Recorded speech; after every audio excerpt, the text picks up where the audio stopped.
சமாதானம் உண்டு பண்ணும் தண்டனையோ உம்மேலே விழுந்ததையா. எங்களுக்கு சமாதானம் உண்டு பண்ணும் தண்டனையோ உம்மேலே. ரட்சிப்பின் அதிபதியே உம்மேலே உம்மேலே.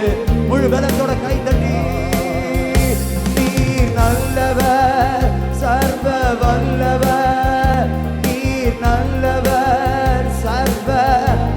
அப்பா உம் இரக்கத்திற்கு முடிவே இல்லை, உங்க அன்புக்கு அளவே இல்லை. ஓ உம் இரக்கத்திற்கு நல்ல சத்தத்தை உயர்த்தி பாடுவோம். ஏசையா அவை காலைதோறும்